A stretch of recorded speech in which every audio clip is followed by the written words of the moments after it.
नमस्ते जी। 14वीं श्रव्य कणिका, दयानंद दिवाकर, लेखक आदित्य मुनि जी, वानप्रस्थ। हम महर्षि दयानंद जी के जीवन चरित्र में नर्मदा नदी के तट पर विचरण का प्रसंग पढ़ रहे हैं। मंडलेश्वर जाने का संधान ब्रह्मचारी शुद्ध चैतन्य को किसी साधु से मिला था। मार्ग में नर्मदा के अंदर एक टापू पड़ता है।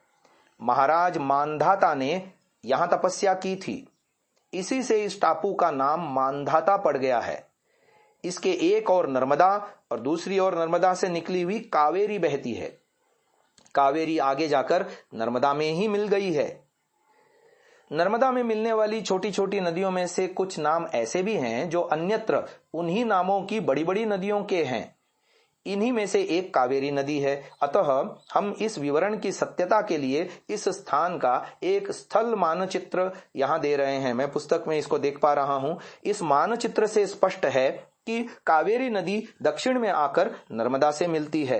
पहाड़ी नदी होने के कारण इसमें प्रवाह इतना अधिक तेज होता है कि वह नर्मदा के प्रवाह को पार करके दूसरी ओर चला जाता है। फलस्वरूप यहाँ टापू बन गया है। इसलिए यह टापू मानधाता या ओंकारेश्वर के उत्तर की ओर की नदी की भी कावेरी ही कही जाती है, जो आगे चलकर नर्मदा में ही मिल जाती है, जैसा कि उक्त चित्र से स्पष्ट है। मध्य प्रदेश की नदियां लेखक शंभुदयाल गुरु नामक ग्रंथ में लिखा है कि स्थानीय रूप से विश्वास किया जाता है कि कावेरी का जल नर्मदा के जल से उसके वास्तविक संगम स्थल पर नहीं मिलता, वरन उसके आर पार बहता हुआ द्वीप के उत्तर की ओर घूमकर द्वीप के नीचे नर्मदा से संगम करता है। इसलिए भक्तजन वास्तविक संगम स्थल की अपेक्षा इस स्थल पर स्नान करना पसंद करते हैं।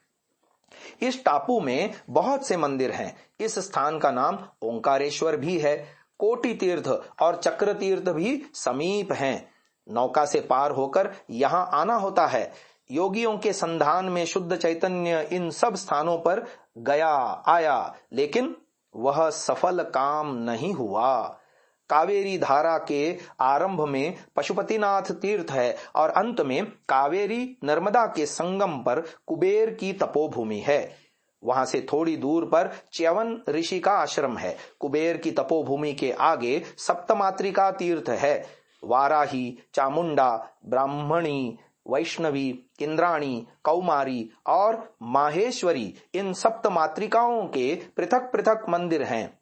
इन सभी मंदिरों में तांत्रिक साधुओं से शुद्ध चैतन्य का वार्तालाप हुआ था। इनकी पंचमकार की साधन प्रणाली उसके लिए बहुत ही भयावह और अश्लील थी।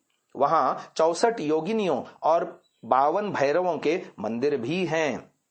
इन मंदिरों का निर्माण 1555 ईस्वी में हुआ था और मंदिरों में बड़ी बड़ी मूर्तियां भी हैं। वहां से ब्रह्मचारी शुद्ध चैतन्य नर्मदा के सर्वश्रेष्ठ जलप्रपात के पास गया। वहां से कोटेश्वर और नीलगढ़ तीर्थ समीप हैं। वहां से आगे जाते हुए उसने नागेश्वर कुंड, भस्मटोला, विमलेश्वर, गोमुख घाट और गंगेश्वर तीर्थ में योगियों का संधान किया था।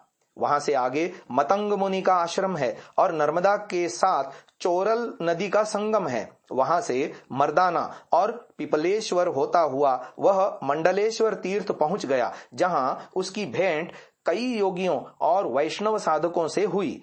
मंडलेश्वर के प्रमुख योगी आनंदी बाबा ने उसे राजयोग सिखाने के लिए परामर्श दिया था। उन्होंने उसे धारणा, ध्यान और समाधि की सिद्धि के लिए अति आवश्यक तत्वों के संबंध में भी उपदेश देकर आगे अग्रसर होने के लिए कहा था। अतः वह मंडलेश्वर में कई दिन रहकर महिष्मती की ओर चल दिया।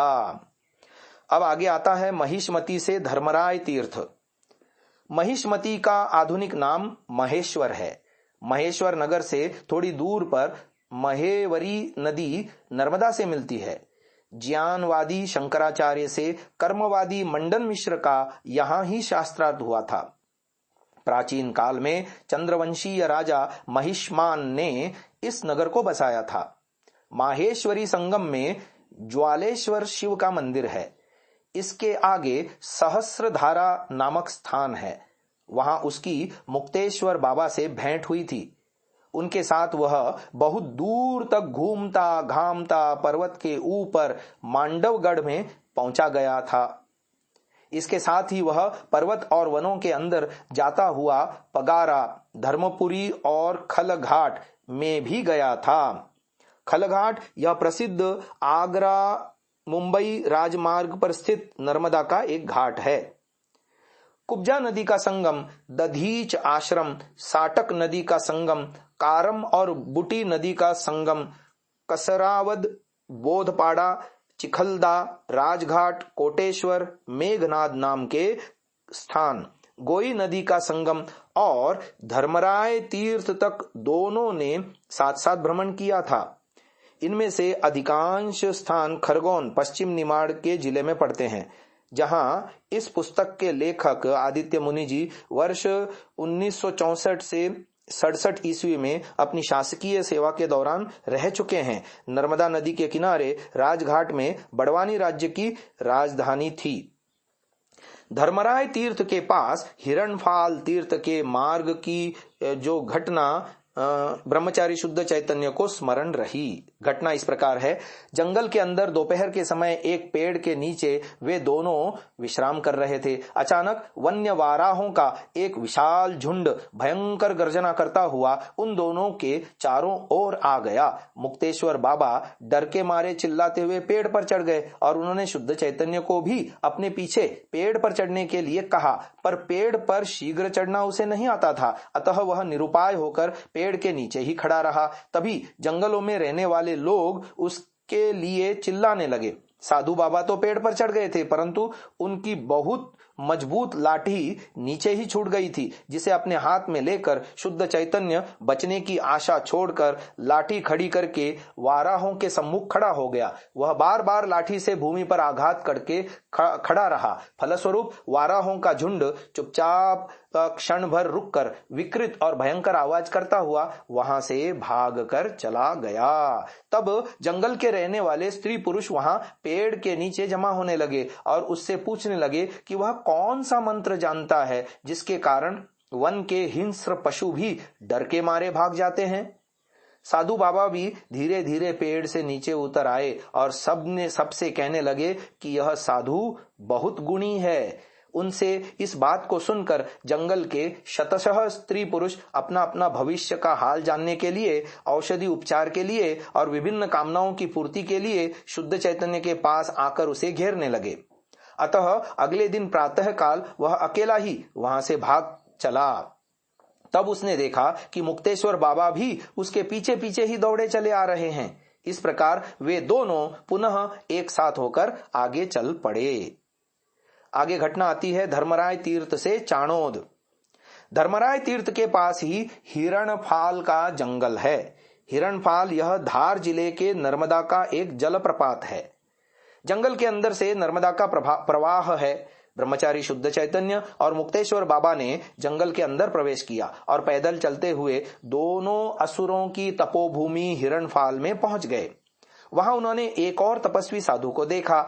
इस तपस्वी साधु ने इन दोनों से कोई बात नहीं की, क्योंकि वह मौनी था। केवल संकेत से उस दिन इनके वहां रहने का प्रबंध कर दिया था और खाने के लिए फलदार वृक्ष तथा रात बिताने के लिए एवं भगवान का चिंतन करने के लिए एकांत वृक्ष तल दिखा दिया था। तब इन दोनों ने रात को फल खा लिए। आधी रात को इन्होंने देखा कि उस तपस्वी मौनी साधु जोर जोर से लगातार शब्द करना आरंभ कर दिया है। उसी समय वहां के रहने वाले 4 आदमियों ने आकर इन्हें बताया कि ये मेंढक बाबा हैं। अर्थात मेंढक बाबा यह उनका उपनाम पड़ गया था, क्योंकि वे मेंढकों की आवाज निकालने में प्रवीण थे। इसकी विधि यह है कि मुंह बंद करके अंदर गहरी सांस भर के नाक से ओम की ध्वनि निकालते हुए बारी बारी से दोनों नथुनों को खोलें और बंद करें तो वर्षा ऋतु में मेंढकों के बोलने की सी ध्वनि निकलती है। ऐसा वे तब करते थे जब उन्हें वातावरण में उत्पन्न हुई आर्द्रता के स्पर्श से वर्षा होने का अनुभूति होती थी। यह शीतकालीन वर्षा रही होगी। मैंने यह विधि स्वयं अपने कुल पुरोहित से अपने यौवन काल में सीखी थी। ऐसा इस पुस्तक के लेखक ने लिखा है। अब पानी बरसने वाला है और बाघ भी गुर्राने वाले हैं, हम लोग डरे नहीं। ऐसा कहकर वे चले गए। आगे की घटना कल की श्रव्य कणिका में हम आपको सुनाएंगे। इसको यही विराम देते हैं। ओम। इस वीडियो को पूरा देखने के लिए आप सभी महानुभावों का हार्दिक धन्यवाद करते हुए विनम्र निवेदन है, आज ही गूगल प्ले स्टोर से एंड्रॉयड के लिए सांतसा नामक ऐप को आप डाउनलोड करें। इस ऐप में आपको महर्षि दयानंद, आर्य समाज, देशभक्ति, चरित्र निर्माण, संस्कृत आदि से संबंधित सैकड़ों घंटों का ऑडियो श्रवण करने को मिलेगा। इसके अलावा विभिन्न विषयों पर आलेख, सुविचार, प्रदर्शनी एवं बहुत सारे PDF पुस्तकें भी इस ऐप के माध्यम से आप सुन सकते हैं, देख सकते हैं, लाभ उठा सकते हैं, अन्यों के साथ साझा भी कर सकते हैं। धन्यवाद।